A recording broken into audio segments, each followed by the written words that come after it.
सभी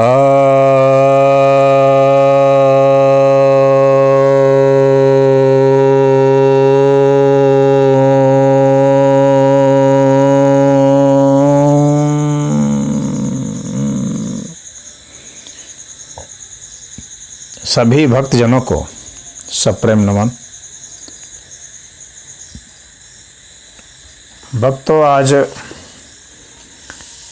एक ऐसे विषय पर चर्चा करने जा रहा हूँ जो कुछ हास्यास्पद भी है और कुछ विवादास्पद भी है। एक जिज्ञासा ऐसी है कि क्या भगवान कृष्ण उत्तंक ऋषि के डर से अपना विश्व रूप दिखलाए थे, यानी अपना वह रूप दिखाए थे जो अर्जुन को दिखाया गया था।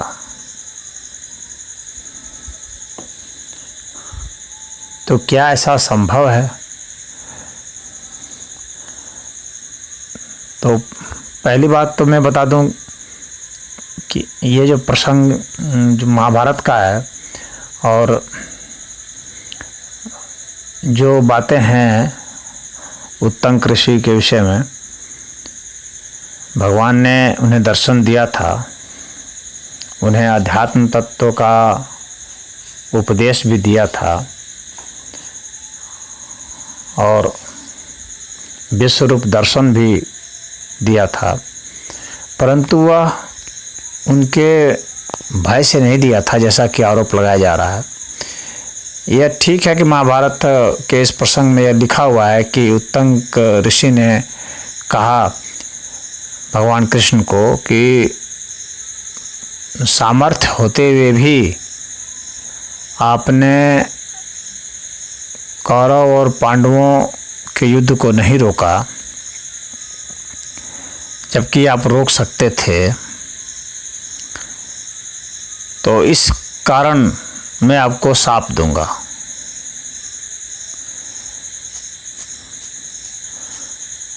तो भगवान ने उनको कहा कि मैंने समझाने का बहुत प्रयास किया था कौरवों को, परंतु कौरव नहीं माने और वो काल के वशीभूत थे, तो इस वजह से वे नहीं माने।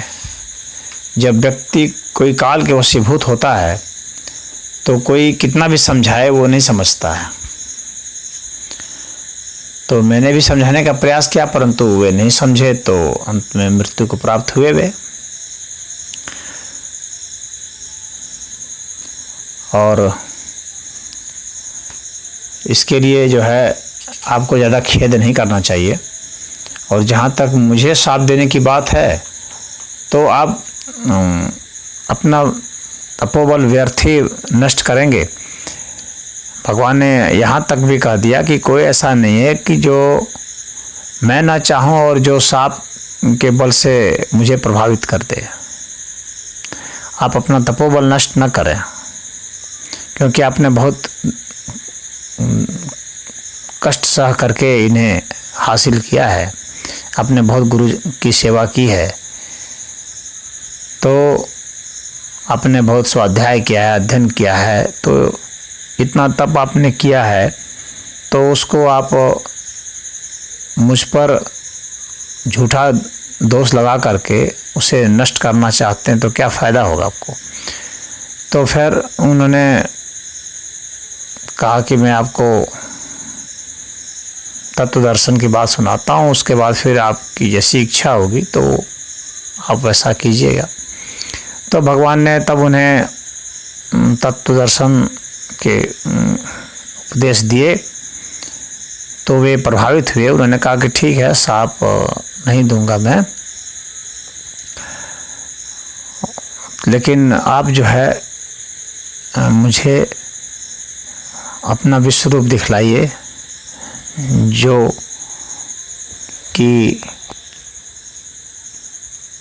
मेरा ध्येय है। और यदि मैं पात्र हूँ आपकी निगाह में, यदि मेरा तपोबल ऐसा है, तो आप मुझे वह रूप दिखलाइए। तो भगवान ने कहा कि वह मैं आपको रूप दिखाऊंगा, और भगवान ने वह रूप भी दिखाया और उन्हें वरदान भी मांगने के लिए कहा कि आप मुझसे एक वरदान भी मांग लीजिए। तो उत्तंग ऋषि ने कहा कि वरदान तो मुझे नहीं चाहिए, लेकिन यदि आप बहुत जोर कर रहे हैं तो एक छोटा सा वरदान मैं यही मांग रहा हूँ कि यहाँ पर ये मरुभूमि है और यहाँ पर पानी की कमी है, तो उसके कारण मुझे तकलीफ़ होती है, तो वह मुझे आप पानी उपलब्ध करा दें तो बहुत कृपा होगी। तो भगवान ने कहा कि ठीक है, पानी आपको उपलब्ध करा दिया जाएगा। जब आपको पानी की ज़रूरत पड़ेगी तो मैं पानी की व्यवस्था आपके लिए करा दूंगा। और फिर भगवान वहाँ से चले गए। तो फिर कथा यही है कि एक बार उनको प्यास लगी बहुत ज़ोर से, उधर पानी नहीं था, तो उन्होंने भगवान को याद किया। तो थोड़ी देर बाद उन्होंने देखा कि ऐसा है कि एक चांडाल आ रहा है कुत्तों की भीड़ लिए हुए, और उसे पानी जो है मस्क में पानी वो रखा हुआ है, जिस चमड़े का मस्क होता था, मतलब एक बर्तन जिसमें कि पानी रखा जाता था चमड़े का। तो और वो कह रहा है कि भाई पानी पी लो, पानी पी लो। तो उत्तंग ऋषि जो है बहुत वहाँ पर क्रोधित होते हैं और कहते हैं कि वो कृष्ण ने तो बड़ा मेरे साथ धोखा किया कि पानी भी उपलब्ध कराया, तो इस तरह से चंडाल के हाथ से पानी पिला रहा है मेरे जैसे तपस्वी ब्राह्मण को। तो वहाँ पर वे रुष्ट हुए थे, फिर वो इनकार कर दिया पानी लेने से, तो वो चंडाल वहाँ से चला गया। तो फिर भगवान कृष्ण प्रकट हुए, तो वो कहने लगे कि अरे आपने तो ऐसा ऐसा कर दिया। तो भगवान ने कहा कि ऐसा है कि मैंने आपके लिए अमृत भेजा था इंद्र से कहा करके, और इंद्र जो है उस चांडाल वेश में आए थे, क्योंकि वे अमृत जो है आपको देना नहीं चाहते थे। उनका कहना था कि मनुष्य को अमृत नहीं मिलना चाहिए, परंतु मैंने आपके ऊपर कृपा करके अमृत भेजी थी। तो इंद्र ने यह शर्त रखी थी कि यदि वो चांडाल वेश में ले लेंगे तो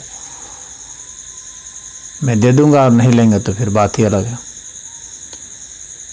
तो मुनि ने नहीं लिया। तो भगवान ने कहा कि ठीक है, अब मैं आपके लिए साधारण जल की व्यवस्था कर देता हूँ। तो उन्होंने कहा कि जब भी आपको ज़रूरत पड़ेगी तो यहाँ पर ये बादल बनेंगे आपकी इच्छा के अनुसार, और वे जो है बरस देंगे, तो आपके लिए यहाँ पर पानी की व्यवस्था हो जाएगी। तो उन बादलों का नाम उत्तंग बादल कहा गया। तो यहाँ पर यह जो कथा है, यह कथा बतलाती है कि जिनमें अभी उच्च नीच का भेद और स्पर्शता की भावना है, तो वैसे लोग जो अभी छुआछूत वाले भेद में बरत रहे हैं, वे अमृत के हकदार नहीं हैं। ये कथा यही कहना चाहती है। तो छुआछूत का यहाँ निषेध भगवान ने किया है, और भगवान ने संदेश दिया है कि जो छुआछूत वाले लोग हैं वे अमृत तत्व को प्राप्त नहीं कर सकते। ये अलग बात है कि उत्तंग मुनि बहुत तपस्वी थे, और तपस्वी को भी विश्व रूप देखने को मिल जाता है, यानी समाधि की जो पहली स्थिति होती है एकाग्रता की, वह उन्हें उपलब्ध होती है। जैसा कि मैं योग सूत्र के विवेचन में बता के आया हूँ आपको कि वितर्कानुगत समाधि, विचारानुगत समाधि, ये जो छोटी भूमियों की समाधियां हैं ये उपलब्ध होती है। तो विश्वरूप दर्शन जो है यही छोटी भूमियों की समाधियां हैं। तो विश्वरूप दर्शन कोई बहुत बड़ी अवस्था नहीं होती है जितना कि उसको हाईलाइट किया जाता है। वह मोक्ष नहीं होता है। तो अर्जुन को मोक्ष नहीं मिला। विश्वरूप दर्शन में उसने देखा तो अर्जुन को मोक्ष की प्राप्ति नहीं हुई, ऐसा कहीं भी वर्णन नहीं है कि अर्जुन मोक्ष को प्राप्त हो गए, स्वर्ग को गए, ये वर्णन है। युधिष्ठिर भी स्वर्ग को गए, ये भी वर्णन है, परंतु मोक्ष को उपलब्ध नहीं हुए। तो ये जो छोटी भूमियों की जो समाधियां होती हैं ये उनको उपलब्ध हुआ। तो विश्वरूप दर्शन उनको हुआ, परंतु उन्हें मोक्ष नहीं मिला। वह जो अमृत तत्व है वह ऊंची अवस्था थी जिसका कि वर्णन किया गया, और वो इसलिए गोपनीय ढंग से इसका वर्णन भी है। तो वह अमृत के पात्र नहीं थे उत्तंक ऋषि, वे जिसके पात्र थे वह उन्हें मिला। और जो भगवान को डराने की बात है वो तो हास्यास्पद है, भगवान को कोई क्या डराएगा। परंतु जिस ढंग से कथाएं लिखी रहती हैं तो उससे जो है ये इन कथाओं को लिखने का एकमात्र ऐसा संदेश जाता है इस शैली से लिखने का कि जो तपस्वी होते हैं वे भगवान के बहुत करीब और मुँह बोले हो जाते हैं, और भगवान को भी स्नेहवश भी कोई किसी को थोड़े से कड़े वचन बोल देता है, वह भी एक शैली होती है बोलने की किसी किसी की। तो मान लीजिए उस शैली के वे थे, तो उसका अर्थ यह नहीं है कि भगवान उनसे डर गए, या भगवान ने कह भी दिया कि कोई भी छोटे मोटी तपस्या करके मुझे मेरा कुछ भी वो अहित नहीं कर सकता है, मुझे कोई प्रभावित नहीं कर सकता है, मैं इन सांप से इन सबसे बहुत ऊपर हूँ। तो भगवान ने सांप के डर से उसको दर्शन दिया, ऐसी कोई बात नहीं है। वे उसके पात्र थे तो उनको दर्शन मिला, और दर्शन देने के लिए ही भगवान वहाँ गए ही थे। वे उसके पात्र थे इसीलिए भगवान गए थे, अन्यथा भगवान को वहाँ पर जाने का कोई मंतव्य नहीं था। और वे जितने के पात्र थे उतना मिला, और जितने के पात्र नहीं थे तो वो उनको नहीं मिला, यह भी एक कथा बताती है। तो उत्तंक ऋषि जो गौतम के शिष्य थे और भृगु वंशी थे, उन्होंने अपने गुरु की बहुत सेवा की थी, और अपने गुरु की सेवा से प्रसन्न होकर के ही फिर उनके गुरु ने अपनी लड़की की शादी उन्हीं के साथ कर दी थी। तो अपने गुरु पुत्री से उन्होंने विवाह भी कर लिया था, और वहीं पर वे आश्रम में रहे थे। तो ये उत्तंक ऋषि की कथा है। और रानी जो मदयंती थी उसका कुंडल उनको दक्षिणा में जो उनकी गुरु पत्नी थी उन्होंने कहा था कि वह ला करके दो दक्षिणा में, तो वो ला करके दिए थे। तो वो जो रानी मदयंती थी वो राजा सौदास की, ये जो राजा सौदास हैं वो इक्ष्वाकु वंश के राजा थे। तो वहाँ पर जो है मदयंती से कुंडल लेकर के आए थे, और राजा सौदास के पास वे गए थे। राजा सौदास जो राक्षस हो चुके थे सांप से। तो राक्षस का मतलब ये वे नरभक्षी हो चुके थे, खाते थे, मनुष्यों को ही खा जाते थे। लेकिन उन्होंने एक समय तय कर रखा था कि इस समय मैं ही खाऊंगा, तो अन्य समय में वे नहीं खाते थे। तो इससे यह भी हम लोग को पता चलता है कि राक्षसी प्रवृत्ति जो है सांप के कारण या ब्राह्मणों की अवहेलना कारण, ब्राह्मण कह देते थे कि तुम ये करो, तो फिर वो ब्राह्मण की आज्ञा मान करके उसको वे करते थे। कोई ऐसा ना समझ बैठे कि ब्राह्मण ने कह दिया इस वजह से ही वो ऐसा करने लग जाते थे। उनका तपोबल का प्रभाव था, तपोबल का नहीं बल्कि वो सामाजिक बल का प्रभाव था। ब्राह्मणों की एकजुटता और उनका संगठन और उनके विद्या पर नियंत्रण और अस्त्र शस्त्रों पर भी जो नियंत्रण था, इसके कारण ब्राह्मणों का प्रभुत्व था और अध्यात्म पर भी था। तो ये जो 3-4 जो मुख्य क्षेत्र थे, उनके ऊपर ब्राह्मणों का नियंत्रण था, जिस वजह से ऐसी घटना घटती थी कि सौदास जो है वो नरभक्षी हो गए थे।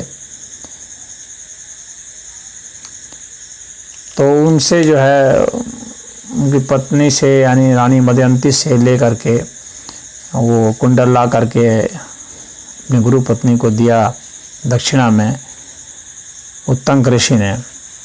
तो उत्तंक ऋषि ने यह साहसिक कार्य किया था और अपने जान को खतरे में डाल करके और काफ़ी बुद्धिमत्तापूर्ण तरीके से और राजा सौदास को मना करके, हालांकि राजा सौदास ने कहा कि मैं आपको भी खा जाऊंगा, इस समय में आए हैं। तो उन्होंने कहा ठीक है मुझे खा जाना, लेकिन पहले कुंडल दिला दो अपनी महारानी का, क्योंकि उसे मुझे दक्षिणा में देना है। तो उन्होंने कहा कि ठीक है जाके ले लो। तो उनका संदेश ले जा करके उन्होंने महारानी को बताया, महारानी ने कुंडल दे दिया। उस कुंडल का अपहरण भी हो गया और नागवंश के लोगों ने वो कुंडल ले लिया था। तो फिर वो कुंडल जो ऐरावत के घर के लोग थे तो उसने ले लिया था, तक्षक ने ले लिया था।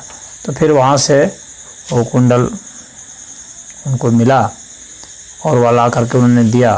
तो उत्तंक ऋषि की जो तपस्या थी उससे प्रभावित होकर के, यहाँ कहने का पूरा सारांश यही है कि उनके उस तप बल के कारण ही उनको वह रूप भगवान ने दिखलाया था, विश्व रूप दर्शन दिया था, न कि उनके भय से। भगवान को भयभीत करना तो एक तरह से फिर ये उटपटांग वाली बात हो जाएगी। भगवान भयभीत नहीं हुए, प्रेमवश जो है और कृपावश उनको और उनकी तपस्या की पात्रता के वश